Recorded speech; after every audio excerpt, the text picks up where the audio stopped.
ঢাকা থেকে কক্সবাজার কিভাবে যাবেন, কোথায় থাকবেন, A to Z। সো আমরা প্রথমেই ঢাকা থেকে কক্সবাজার যাওয়ার জন্য কমলাপুর রেল স্টেশনে চলে গিয়েছিলাম। আমাদের ট্রেন ছিল রাত 11টার দিকে, অর্থাৎ আমরা রাত 11টার মধ্যেই আমরা কমলাপুর রেল স্টেশনে পৌঁছে গিয়েছিলাম।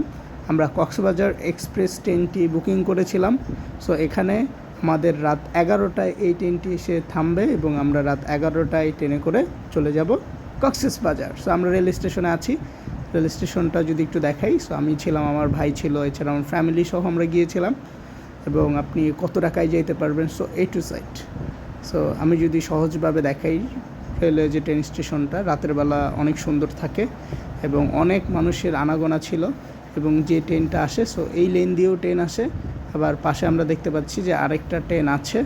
সো খুবই সুন্দর একটা পরিবেশ ছিল চারদিকে একদম। আর মানুষ দেখতে পাচ্ছিলাম যে কিছুক্ষণ পর পর মানুষ আসতেছে, আবার চলে যাচ্ছে, আবার কিছু কিছু মানুষ ট্রেন মিস করতেছে, তারা বসেছিল, তারা মানে কেউ কষ্ট পাচ্ছিল, কেউ আনন্দে ছিল যে তারা ভ্রমণে যাবে। সো আমি হচ্ছে এখন ট্রেন আমাদের চলে এসেছে, আমরা ট্রেনে উঠেছি। সো আমাদের ট্রেনটা দেখতে পাচ্ছেন, এটা হচ্ছে আমাদের ট্রেন। এবং রাত্রে বাহির আসলে তেমন কোনো কিছু দেখা যায় না। আমি আমার ভাই দুইজন একত্রে এক সিটে বসেছি, অর্থাৎ দুইজনে দুই সিটে আমরা বসেছি পাশাপাশি।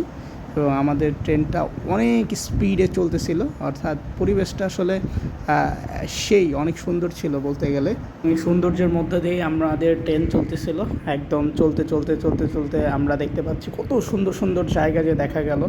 যদিও রাত্রের বেলা ট্রেনটা চলতেছিল, এই জন্য আশেপাশে তেমন ভালো বোঝা যাচ্ছিল না। তারপরেও আমরা যখন একটা নদীর উপর দিয়ে যাচ্ছিলাম, খুবই সুন্দর লাগতেছিল দেখতে এবং চারপাশের পরিবেশটা আসলে অনেক সুন্দর ছিল। সো কেউ যদি ট্রেন জার্নি করে থাকেন তাহলে জানেন যে আসলে ট্রেনটা কত ভালো একটা জার্নি, ট্রেনের জার্নিটা। সো আমরা চারোদিকে দেখতে পাচ্ছিলাম খুব সুন্দর একটা নদীর উপর দিয়ে যখন যাচ্ছিল, এবং আমার মনে হচ্ছিল যে ট্রেনটা এত জোরে চলতেছে যে আসলে চিন্তা করার বাইরে। যখন কোনো স্টিলের কোনো কিছুর উপর দিয়ে যাচ্ছে, অথবা তোমার ধরেন কোনো কিছুর উপর দিয়ে যায়, তখন অনেক স্পিডে যাচ্ছিলো এবং খুবই শব্দ হচ্ছিল। সো রাত্রে আমি একসময় একটা ভয় পেয়ে গিয়েছিলাম, যে আমি মনে করছিলাম কিরে ভাই, ট্রেনে আবার আগুন ধরে যাচ্ছে নাকি, এত স্পিডে চলতেছিল, মানে চিন্তা করার বাহিরে। সো যখন আস্তে আস্তে সকাল হচ্ছিল, আমি চারোদিকে দেখতেছিলাম যে কী পরিমাণ সুন্দর, মানে চারোদিকে খালি সবুজ আর সবুজ আর সবুজ। সো এই জিনিসটা আমার কাছে এত ভালো লাগছে, এত ভালো লাগছে যে চিন্তা করার বাহিরে। সো আমি আসলে বলে বোঝাতে পারবো না। এবং দূরে পাহাড় দেখা যাচ্ছিল, ওই যে আমরা একটু একটু যে ব্যাপারটা দেখতে পাচ্ছি, সো এটা হচ্ছে পাহাড়। সো দূরে পাহাড় দেখা যাচ্ছিল। সো এই পাশে হচ্ছে সমতল ভূমি, আর ওই পাশে হচ্ছে পাহাড় দেখা যাচ্ছিল। আর ট্রেন চলছে তো চলছে, আস্তে আস্তে সকাল হচ্ছিল। সো এই দৃশ্যটা দেখার মতো একটা দৃশ্য ছিল, মানে আমার কাছে এত ভালো লাগছে, খুবই ভালো লেগেছে এই দৃশ্যটা। এবং আমাদের চারোদিকে প্রচুর পরিমাণ সবুজ আর সবুজ আর সবুজ। আমি আসলে মানে বিশ্বাসই করতে পারছি না যে বাংলাদেশ এত সুন্দর একটা দেশ, এবং চারদিকে কত সুন্দর পাহাড় ছিল, পাহাড়ের উঁচু উঁচু টিলাগুলো দেখা যাচ্ছিল। আমরা ওই যে টিলাগুলো দেখছি, ওইটা হচ্ছে বান্দরবানের দিকে টিলাগুলো। সো এখন আমরা ট্রেন আমাদের সামনের গন্তব্যের দিকে চলছে। সো আমাদের ভেতরের যে আসনগুলো, আমরা হচ্ছে সুবন সিট কিনেছিলাম। সো এখান থেকে আমাদের প্রত্যেকের জন্য আমরা একটা করে সিট বুকিং করেছিলাম। এবং সকালবেলা পরিবেশটা দেখুন, এখন চট্টগ্রাম থেকে আমরা কক্সবাজারের দিকে যাচ্ছি। সো মোটামুটি কক্সবাজারের দিকে চলে আসছে। সকালে আমার ঘুম ভাঙছে, ভাঙার পর আসলে খুবই একটা জার্নি। সো দেখতে পাচ্ছেন, মনে হয় যে অনেক বেশি ক্লান্ত। আসলে ভিতরে প্রচুর পরিমাণে গরম আসতেছিল, বাট সকালে যখন হাওয়াটা লাগতেছিল তখন অত্যন্ত ভালো লাগতেছিল। সো আমরা যদি ব্যাপারটা দেখাই একটু, তারপর আমি বাহিরে এর পরিবেশটা আবার দেখাচ্ছি। সো এটা দেখুন, এটা এই যে মানে কক্সবাজারের কাছাকাছি চলে এসেছিল ট্রেন, একদম কক্সবাজারের কাছাকাছি চলে আসছে এখন কক্সবাজারের যে পরিবেশটা। সো আশেপাশে যতগুলো ট্রেন স্টেশন ছিল, সব থেকে সুন্দর হচ্ছে কক্সবাজার ট্রেন স্টেশনই। সো আর কিছু সামনে গেলে আমরা কক্সবাজার স্টেশনের দিকে পৌঁছে যাব। এবং সকালের যে মুহূর্তটা, মানে একটা অনবিরাম সৌন্দর্য ভরা ছিল। এবং আমরা যখন ট্রেন থেকে নামবো, তখন আপনি দেখতে পারবেন কক্সবাজারের যে ট্রেন স্টেশন, এই যে আমরা মোটামুটি কক্সবাজার ট্রেন স্টেশন, সবাই যারা হচ্ছে এই ট্রেনে ভ্রমণ করছিল সবাই জানালা দিয়ে মাথা বের করে দেখতেছিল যে কক্সবাজার রেল স্টেশনটা আসলে কতটা সুন্দর। এটা হচ্ছে ঢোকার মুহূর্তটা। সো আমরা ফ্রেমে বন্দি করে ফেলেছিলাম। দেখুন আপনি যে এখানে লেখা আছে কক্সবাজার, অর্থাৎ আমরা কক্সবাজার চলে এসেছি। বাংলাদেশের মধ্যে সবথেকে সুন্দর রেল স্টেশন মনে হচ্ছে কক্সবাজার, এবং অত্যন্ত পরিষ্কার পরিচ্ছন্ন একটি স্টেশন হচ্ছে কক্সবাজার। যে সবাই হচ্ছে নেমে গিয়েছে, নামার পর অনেকে হচ্ছে লাফালাফি করছে, মানে আনন্দ করছে যে তারা কক্সবাজার চলে আসছে। সো অনেক মানুষই নামতেছে, আমরা যেই ব্যাপারগুলো আপনাকে দেখাচ্ছি। সো আস্তে আস্তে আমাদের ট্রেন সামনে গিয়ে থেমে যাবে, এরপরই আমরা আপনাকে কক্সবাজারের যে সৌন্দর্যটা সেটা দেখাবো, এবং কক্সবাজার যে স্টেশন, সো এই স্টেশনটা কতটা সুন্দর সেটা আমরা আপনাকে দেখাবো। সো আমাদের ট্রেনটা হচ্ছে 7টার দিকে, অর্থাৎ 7টার দিকে আমাদের ট্রেন হচ্ছে কক্সবাজারে পৌঁছেছিল। সো কারণ হচ্ছে চট্টগ্রাম থেকে ট্রেনটা একটু আস্তে আস্তেই চলে, বাট যখন ঢাকা থেকে চট্টগ্রামের দিকে যায় তখন অনেক স্পিডে যায়। সো এটা হচ্ছে আমাদের ট্রেন, আমরা এই ট্রেনে করে এসেছিলাম। ট্রেনটা অত্যন্ত সুন্দর এবং দেখতেও অনেক মায়া অবিরাম, এবং দেখুন আকাশটা এখন কতটা সুন্দর লাগতেছে। সো ভোরের সকালটা এখানে আমরা দেখতে পাচ্ছি, মানে অনেক সুন্দর। সবাই এখন শুধু যাওয়ার পালা, সবাই হচ্ছে তাদের নিজ নিজ হোটেলের দিকে চলে যাবে। সো আমরাও হোটেল বুকিং করেছিলাম। সো আমরাও বাহিরে যাব, বাহিরে যেয়ে আমরা হচ্ছে একটা অটো ঠিক করব, দেন আমরা ওই অটোতে করে আমরা আমাদের যে হোটেল আছে সেই হোটেলে আমরা চলে যাব। সো আমরা একটু বাহিরের দৃশ্যটা আপনাকে দেখাবো কক্সবাজারের। সো কক্সবাজারের যে বাহিরের দৃশ্যটা একটু দেখতে পাচ্ছেন। সো এটা হচ্ছে বাহিরের দৃশ্যটা, এখান দিয়ে মানুষ হচ্ছে কক্সবাজার রেল স্টেশনের ভেতরে ঢোকে। সো এই যে আমাদের হচ্ছে অটো নেওয়া হলো, অটোটা আমরা ভাড়া করেছিলাম আর 240 টাকা দিয়ে। আমরা হচ্ছে 7 জন ছিলাম, সো 7 জনে 240 টাকা দিয়ে আমাদের এই অটোটা ভাড়া করেছিলাম আমরা। এবং আমরা দেখতে পাচ্ছি যে অটো চলছে এখন। অটো আমাদেরকে আমাদের সেই যে আমরা যেই হোটেলটা বুকিং করেছিলাম সেখানে নিয়ে যাবে, কারণ আমরা আগে থেকে বুকিং করে গিয়েছিলাম। আপনারা একটা কথা মনে রাখবেন, সেটা হচ্ছে আপনাদের মধ্যে অনেকে আছেন যারা কিনা এখানে আসার পর হচ্ছে হোটেল বুকিং করেন, এটা একটা ভালো জিনিস। সো সেই ক্ষেত্রে আপনারা কখনোই কোনো অটো ড্রাইভার অথবা হচ্ছে সিএনজি ড্রাইভার তাদের মাধ্যমে বুকিং করবেন না। সো আপনি নিজে যাবেন, নিজে গিয়ে হচ্ছে কি করবেন, হোটেল বুকিং করবেন, এটা ভালো। ওইখানে আপনি যে দর দামাদামি করতে পারবেন, অনেক ধরনের হোটেল আছে। সো যেহেতু এখানে অনেক বেশি হোটেল আছে, সো আপনি ওইখানে গিয়ে খুব সহজেই দামাদামি করতে পারবেন। আর আমি যখন কক্সবাজারের থেকে আমরা হচ্ছে ডলফিন মোড় হয়ে আমরা হচ্ছে সুগন্ধা বিচের দিকে যাচ্ছিলাম, কারণ আমাদের হোটেলটা হচ্ছে সুগন্ধা বিচের ওই দিকেই। সো আমরা যাচ্ছি এবং আশেপাশের পরিবেশটা দেখুন যে আসলে কতটা পরিষ্কার পরিচ্ছন্ন।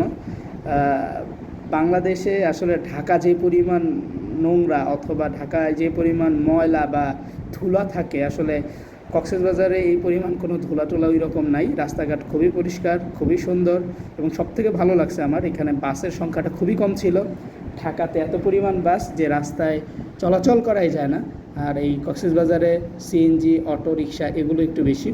বাট আমার কাছে অটো রিক্সায় ঘুরতে ভালোই লাগে, অটো অথবা অটো রিক্সা এগুলোতে ঘুরতে ভালো লাগে বাসের থেকে বেশি। কারণ বাসে আসলে ভালো লাগে না, অত্যন্ত গরম লাগে, এবং যেখানে সেখানে লোকাল বাসগুলো থেমে যায়, সেটা হচ্ছে বিরক্তকর লাগে আর কি। সো আমরা তারপর হচ্ছে এই যে আমরা দেখতে পাচ্ছি ওই যে বীজটা দেখা যাচ্ছে।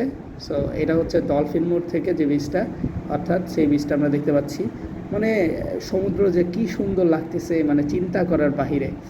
আমার শুধু মানে ইচ্ছা করতেছিল যে এখনই দৌড় দিয়ে আমি হচ্ছে সমুদ্রে নেমে যাই। সো আমরা এখন হচ্ছে ডলফিন মোড়ের কাছাকাছি চলে আসছি। সো এই ডলফিন মোড় থেকে সুন্দর করে দেখা যাচ্ছে কত বড় আল্লাহ তাআলার কি সুন্দর একটা সৃষ্টি, যে আল্লাহ রাব্বুল আলামিন কত সুন্দর একটা সৃষ্টি আমাদের মাঝে দিয়ে দিয়েছেন, যে এত বড় একটা সমুদ্র, এত বড় একটা সাগর তিনি আমাদেরকে দিয়ে ফেলছেন, যেটা কিনা বাংলাদেশ একটা ছোট দেশ, বাট বিশ্বের সব থেকে বড় সাগর সমুদ্র আমাদেরকে আল্লাহ তাআলা দান করছেন। এটা আল্লাহ তাআলার কত বড় একটা নেয়ামত। সো এখন আমরা ডলফিন মোড়ের কাছাকাছি চলে আসছি। সো এটা হচ্ছে ডলফিন মোড়, এই যে ডলফিনের একটা ছবি দেওয়া আছে। সো এই ডলফিন মোড় থেকে আমরা একটু ডলফিন মোড় এটা, আর পাশে হচ্ছে আবার কলাতলি বিচ আছে। সো আমরা ডলফিন মোড় থেকে বামে যাব, কারণ আমাদেরটা সুগন্ধা বিচের দিকে। সো আমরা এখন যাচ্ছি বামের দিকে। সো এখন আমরা আমাদের হোটেলের দিকে যাব এবং হোটেলে গিয়ে ইনশাল্লাহ আমরা হচ্ছে আমাদের একটু হোটেলে যেহেতু চেকিং হচ্ছে 11টার দিকে, সো আমরা এখানে গিয়ে একটু রেস্ট করবো ইনশাল্লাহ। ঠিক আছে, এখন আমি কিছু কথা বলি আপনাদেরকে যে আপনারা যারা কক্সবাজার আসবেন, ফ্যামিলি নিয়ে আসবেন, সো আপনারা বিভিন্ন সময় কক্সবাজার আসতে পারেন। সো আপনি যদি এই যে এটা আমাদের হোটেল, আমি দেখতে পাচ্ছেন আপনারা সবাই, এটা আমাদের হোটেল। সো আমাদের হোটেলের মোটামুটি ভালো ছিল, হোটেলের সবার ব্যবহার বা সার্ভিস ভালো ছিল। সো এটা আমাদের রুম দেওয়া হয়েছিল।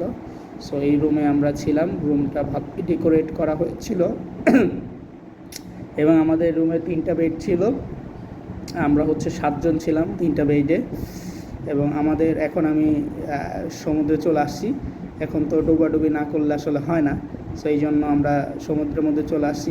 এখন তাকানোর পর আমি যে জিনিসটা দেখতে পাচ্ছি যে এত সুন্দর, আল্লাহু আকবার, আল্লাহু আকবার, আল্লাহ তাআলার কত সুন্দর একটি দান। সো এখন হচ্ছে আল্লাহ তাআলার সৌন্দর্য উপভোগ করব।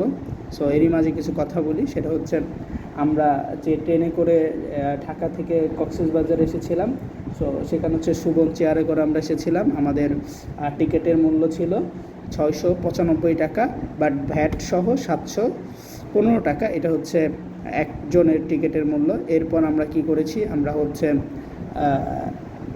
আপ ডাউন হিসাব করলে 1430 টাকার মতো হচ্ছে খরচ হবে আপনার। সো আপনি খুব এই 1430 টাকা দিয়ে আপনি কক্সবাজারে চলে আসতে পারবেন। সো কক্সবাজারে দেখুন যে পিছনে কী পরিমাণ আসলে ঢেউ হচ্ছে, মানে এত সুন্দর লাগতেছে যে চিন্তা করার বাইরে। আমি তো খালি দৌড়াচ্ছিলাম আর হচ্ছে ডুবাচ্ছিলাম আর আল্লাহ তাআলার সৌন্দর্য দেখতেছিলাম যে, আর যখন ঢেউগুলো অনেক উপর থেকে আসতেছিল তখন কিন্তু সেই অনেক সুন্দর লাগতেছিল। তারপরে আমি হচ্ছে অনেক বেশি ডুবাডুবি করলাম, ডুবাডুবি করার পর হুট করে পকেটে হাত দিলাম, পকেটে হাত দিয়ে দেখি যে পকেট পুরো ফুলে আছে। মনে করলাম যে হয়তো পকেটে টাকা, পরে চিন্তা করলাম যে এত পরিমাণ টাকা কোথা থেকে আসলো, আমি তো এত টাকা নিয়ে আসি নাই। পরে দেখলাম যে না আসলে এটা টাকা না, এটা হচ্ছে বালি, অর্থাৎ কক্সবাজারের যে বালি আছে, বালি দিয়ে পকেট সব ভরে গেছে। সো আমরা সবাই মিলে এখন ডুবাডুবি করতেছিলাম, মজা করতেছিলাম এবং মজা শেষ করে আবার আমরা হোটেলের দিকে চলে যাব। এখন এই যে আমরা হোটেলের দিকে আবার চলে আসছি, এই যে আমাদের বেড, একটা বেড, 2টা বেড। এরপর হচ্ছে আমাদের যদি দেখাই যে এই যে এরকম সুন্দর একটা বেড, 2টা বেড দেওয়া হয়েছিল আমাদের।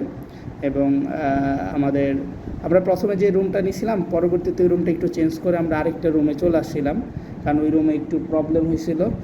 ওই রুমের যে ওয়াশরুমটা ছিল ওইখানে একটু প্রবলেম হয়েছিল, সেই জন্য মানে ওইখানে একটু পানিটা কম পড়তেছিল, এই জন্য আমরা আরেকটা রুম নিয়ে আসছিলাম। এটা হচ্ছে একটা টিভি আর এটা হচ্ছে একটা আলমিরা। সো এইখানে আপনি আপনার জামা কাপড় রাখতে পারবেন, এসি আছে, ফ্রিজ আছে।